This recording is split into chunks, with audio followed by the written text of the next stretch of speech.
नमस्कार दर्शकों, आप देख रहे थे एस न्यूज। मेरे साथ टीम पहुंची है गुड़गांव, जहां से एनेस्थीसिया के डॉक्टरों ने एक प्रेस कॉन्फ्रेंस रखी थी। क्या था पूरा मामला, बने रहे मेरे साथ।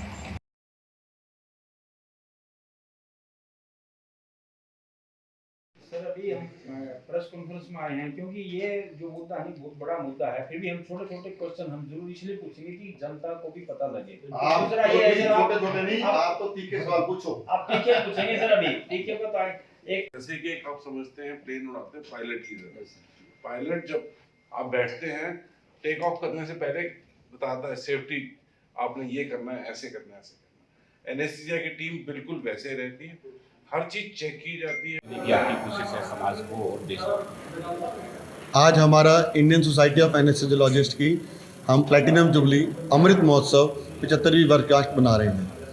इंडियन सोसाइटी ऑफ एनेस्थीसियोलॉजिस्ट 1947 में स्थापित हुई थी और आज मैं गर्व के साथ कह सकता हूं कि हम 40,000 मेंबर हैं। अपनी 200 ब्रांचेस सारे हिंदुस्तान की स्टेट्स के अंदर, छोटे छोटे प्रांतों के अंदर इंडियन सोसाइटी ऑफ एनेस्थीसियोलॉजिस्ट की ब्रांचेस हैं। हमारी उद्देश्य है, मैं पब्लिक से अपील करना चाहूँगा कि जब भी आप किसी ऑपरेशन के लिए जाएं, आप सर्जन को पूछते हैं, साथ साथ आप ये भी पूछिए कि मेरा बेहोशी का डॉक्टर कौन है, मेरा एनेस्थीसिया का डॉक्टर कौन है। हमारा उद्देश्य आज इस प्लैटिनम जुबली का यही है कि know about anaesthesia, know your anaesthesiologist. Anaesthesia के बारे में जाने, एनेस्थीसियोलॉजिस्ट को पहचाने। मैं ये इसलिए कहना चाह रहा हूँ कि आप अपने एनेस्थीसियोलॉजिस्ट के बारे में पूछिए अपने सर्जन से, क्योंकि एनेस्थीसिया का डॉक्टर ही वो डॉक्टर है जो ऑपरेशन के दौरान, ऑपरेशन से पहले और ऑपरेशन के बाद आपका संपूर्ण ख्याल रखता है। उसका एक ही उद्देश्य होता है कि आप ऑपरेशन करवाने नहीं आए, आप ठीक होने आए हैं। आप ठीक ठाक घर से आएँ, आपका अच्छे ढंग से ऑपरेशन हो और आप उसके बाद ठीक ठाक ढंग से चले जाएँ। दूसरा, मैं पब्लिक को ये भी समझाना चाहूँगा कि अपने मन से बिल्कुल ये भाव हटा दीजिए कि ऑपरेशन के दौरान दर्द होता है। आपको आजकल टेक्निक ने इतना डेवलप कर लिया है कि दर्द ऑपरेशन के दौरान नहीं होता। डॉक्टर साहब, प्लैटिनम जुबली आपका है संस्था का, किस तरह से सेलिब्रेट किए, क्या क्या कार्यक्रम हुए इस दौरान? हमने प्लैटिनम जुबली की जो हमारे कार्यक्रम है वो पिछले 1 साल से चल रहे हैं और आज इसका समापन हुआ है। पिछले 1 साल के दौरान हमने पूरे हिंदुस्तान के अंदर बहुत सारी कार्यशालाएँ की, वर्कशॉप्स की और पढ़ाई लिखाई के कार्यक्रम किए। और पिछले 15 दिनों के अंदर हमारी ISA की ज्योति, ISA की मशाल, वो पूरे हमारे हिंदुस्तान की जो 28 स्टेट्स हैं उनकी ब्रांचेस के अंदर गई। ISA की मशाल पूरी 200 ब्रांचेस के अंदर गई और उसके बाद कल वो हम गुड़गांव में आए, हरियाणा के अंदर, और उसके बाद वो ज्योति लेके हमने अपनी राष्ट्रीय ज्योति प्रज्वलित की। उसके बाद हम इंडिया गेट गए उस ज्योति को लेके, वहाँ पे हमने कर्तव्य पथ के ऊपर प्लेज लिया उस ज्योति के साथ कि हम संपूर्ण निष्ठा से अपने पेशेंट्स की, मरीजों की, मानवता की, समाज की सेवा करते रहेंगे। और हमारा उद्देश्य है कि हम अपने मरीजों को सेफ एनेस्थीसिया दें और उनको किसी प्रकार का, किसी ज़िंदगी के अंदर दर्द ना हो, चाहे वो लंबे समय का कमर का दर्द हो, घुटनों का दर्द हो, नसों का दर्द हो, उनकी ICU में ठीक देखभाल करें, जैसे हमने कोविड महामारी के दौरान करी। हम एनेस्थीसिया के डॉक्टर, बेहोशी के डॉक्टर ही थे जो ICU के अंदर, 70% डॉक्टर ICU के अंदर एनेस्थीसिया के डॉक्टर्स थे। चाहे आप MRI के लिए आ रहे हो, कैथ लैब के लिए आ रहे हो, चाहे आप अपना CT स्कैन करवाने के लिए आ रहे हो, दांतों का ऑपरेशन करवाने के लिए आ रहे हो, आपको किसी प्रकार का दर्द ना हो, आपको संपूर्ण बेहोशी मिले और आपको सेफ एनेस्थीसिया मिले। साथ साथ हम इस चीज़ का भी ख्याल रखते हैं कि आप अस्पताल से ठीक ठाक ढंग से वापस। एनेस्थीसिया के डॉक्टर को जाने, ये बात आपने कही, इससे मरीज को कितना फ़ायदा है और किस तरह से इसको देखा जाए, मरीज को क्या फ़ायदा होगा? देखिए, बहुत बारी मरीज का दूसरा ऑपरेशन भी होता है और पिछले ऑपरेशन में कुछ उसको कठिनाइयाँ होती हैं, तो ये बहुत ज़रूरी होता है कि वो अपने उन अनुभवों के बारे में अपने बेहोशी के डॉक्टर में बताएं। दूसरा, एनेस्थीसिया का डॉक्टर अपनी MBBS की पढ़ाई और MD के 3 साल की स्पेशलाइजेशन करने के बाद एक क्वालिफाइड डॉक्टर है। आपको उसको कोई चीज़ उससे नहीं छुपानी चाहिए। आपको कोई भी बीमारी हो, चाहे ब्लड प्रेशर की हो, दौरों की हो, मिर्गी की हो, शुगर की हो, उसको बताइए ताकि ऑपरेशन के दौरान वो उन चीज़ों का भी ख्याल रखे। आपकी कोई रिपोर्ट ऐसी है, उसको मत छुपाइए। ऑपरेशन से पहले कुछ घंटे आपको खाना नहीं होता तो वो भी उनकी बात मानिए और अपनी संपूर्ण जांच बेहोशी के डॉक्टर से करवाइए ताकि आपका ऑपरेशन बिना किसी विघ्न के अच्छे ढंग से हो सके और आप सुरक्षित घर वापस जा सकें। थैंक यू, धन्यवाद। गडकरी हूँ। मैं अब ISA का प्रेसिडेंट हूँ। मैं केरला से हूँ। केरला गवर्नमेंट सर्विस में सीनियर कंसल्टेंट का जॉब कर रहा हूँ। डॉक्टर साहब क्या कुछ जोड़ना चाहेंगे जो डॉक्टर साहब ने बात कही उसके अलावा?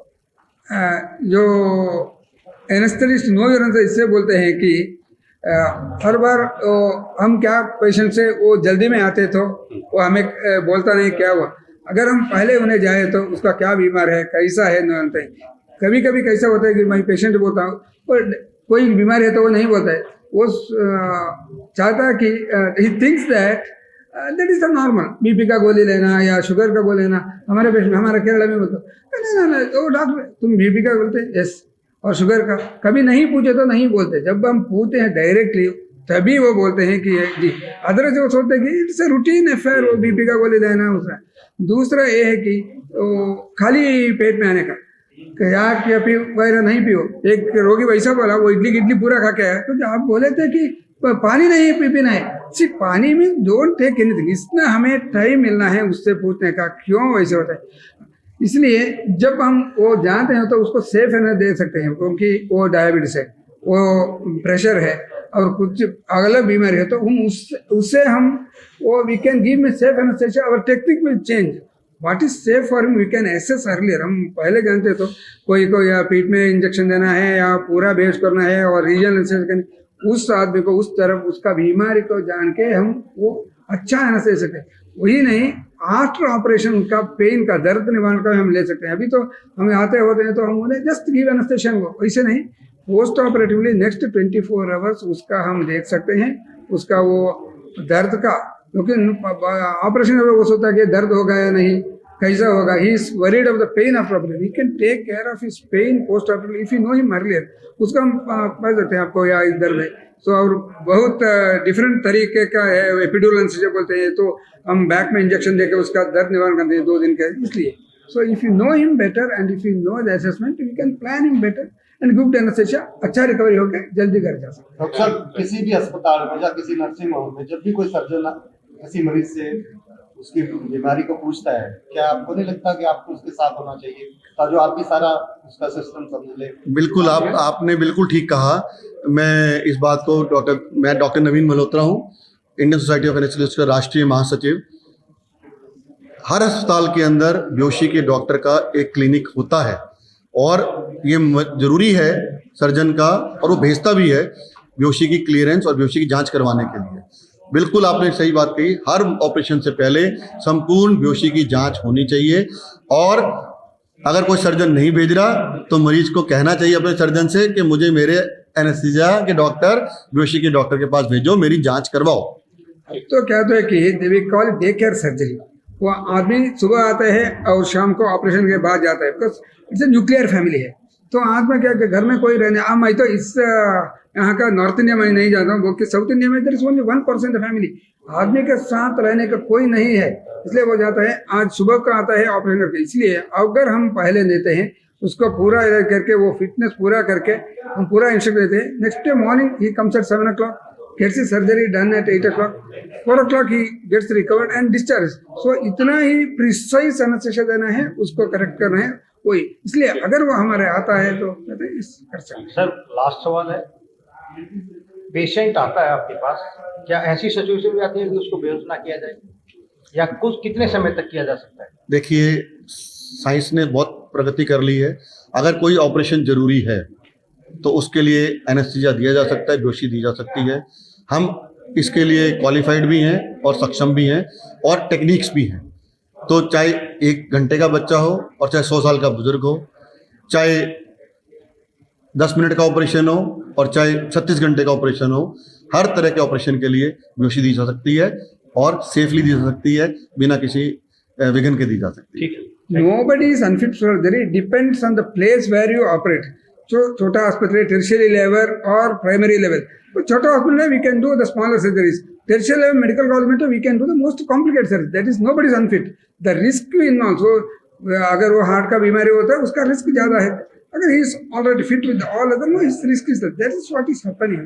They should know that risk involved in surgery is different with the different persons. मतलब डॉक्टर साहब ये कहना चाह रहे हैं कि कई बार छोटा ऑपरेशन होता है वो छोटे नर्सिंग में हो सकता है, पर कई बार क्या होता है कि मरीज को दिल की बीमारी भी है, दमा भी है, शुगर भी है, बीपी भी है, थायराइड भी है, तो उसको ऐसे अस्पताल में जाके ऑपरेशन करवाना चाहिए जहाँ के ऊपर उसको ऑपरेशन के बाद सारी सुविधाएं उपलब्ध हों। तो आपको इसलिए मैं दोबारा कहूँगा कि ऑपरेशन से पहले अपने बेहोशी के डॉक्टर को, अपने एनेस्थीसिया के डॉक्टर के बारे में जाने और उसको पहचाने। जो सोसाइटी है अपनी, उसका कोई संदेश? सोसाइटी का संदेश ये है कि इंडियन सोसाइटी ऑफ एनेस्थीसियोलॉजिस्ट के सारे मेंबर कर्तव्यबद्ध हैं अपने सारे मरीजों की जो ऑपरेशन के लिए आएंगे या जिनको लंबे समय का दर्द है या जो आईसीयू में भर्ती हैं, कि हम कर्तव्यबद्ध हैं, निष्ठाबद्ध हैं। आपका संपूर्ण पूरी सेवा भाव से, ईमानदारी से, आपका अपनी मेहनत से, सिंसियरिटी से, हार्डवर्क से, ऑनेस्टी से, ईमानदारी से आपकी सेवा करें। हम यही संदेश अपने सारे मेंबर्स को दिया है।